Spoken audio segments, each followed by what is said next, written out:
ప్రాక్టికల్గా మీరు అన్నది అది కరెక్టే, ఏవియేషన్ కరెక్టే. కానీ ఒక పర్సన్ అంటే మీ పార్టీలో ఒకవైపున మీతో పొత్తుగా ఉంటూ పవన్ కళ్యాణ్ అటు ఉన్నారు, అది ఏది తేల్చరు. ఇంకొకటి మీరు అన్నారు ఇప్పుడు అధికారంలో ఉన్న వాళ్ళని విమర్శిస్తారు. మరి ఇప్పుడు తెలంగాణలో ఏం చేస్తున్నారండి? కాంగ్రెస్ని విమర్శిస్తున్నారు, బీఆర్ఎస్ని విమర్శిస్తున్నారు కదా. ఎందుకు? మీరు ఇద్దరికి ప్రత్యామ్నాయం అనుకుంటే.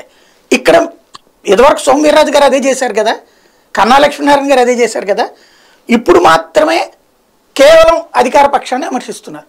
అది యువతల జట్టుకి కారణమవుతుంది. రెండోది, మీ మిత్రుడు ఎవరైతే ఉన్నారో ఆ మిత్రుడు తెలుగుదేశంతో కలిసి మా ప్రభుత్వమే ఏర్పడుతోందని చెప్తున్నారు, మిమ్మల్ని కూడా లాక్కొస్తామంటున్నారు. ఇంకా దానికి ఎక్కడా మీ దగ్గర ఆన్సర్ లేదు. అదే అంటే వెళ్ళి మేము ఢిల్లీకి వెళ్ళాలని అంటారు. మేము ఇప్పుడు టికెట్లు పెట్టుకుని ఢిల్లీకి వెళ్ళి ఎవరిని అడిగి రావాలో అర్థం కాక ఆగిపోతున్నాం. అందుకు సమస్య వచ్చింది. రవికిరణ్ గారు ఒక్క నిమిషం. తెలుగుదేశం పార్టీ నుంచి ఏదైతే వల్లభనేని వంశీ గారు ఎవరో ముగ్గురు నలుగురు ఎమ్మెల్యేలు వైఎస్ఆర్ కాంగ్రెస్ పార్టీకి వచ్చారు కదా అని అంటున్నారు కదా. వైఎస్ఆర్ కాంగ్రెస్ పార్టీకి అనుబంధ సభ్యులుగా కొనసాగుతున్న చంద్రబాబు టీడీపీ వ్యతిరేక విధానం టీడీపీ సమాధానం చెప్తున్నారు.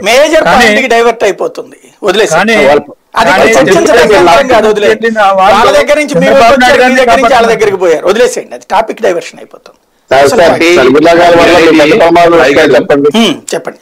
టైగర్ మీరు ఇప్పుడు అంటుంది పురంధేశ్వరి గారు టీడీపీని విమర్శించట్లేదని.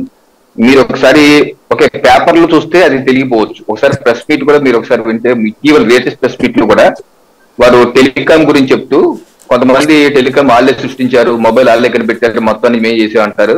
అది కాదు, వాజ్పేయి గారు చేశారు ఇది అని పరోక్షంగా అర్థం జరిగింది. అలాగే 2-3 సందర్భాలు కూడా టీడీపీని కూడా విమర్శించారు. అది కవరేజ్ రాదు. అది సాక్షిలో సాక్షి వాళ్ళు చిన్నగా లోపల ఎక్కడో రాస్తారు.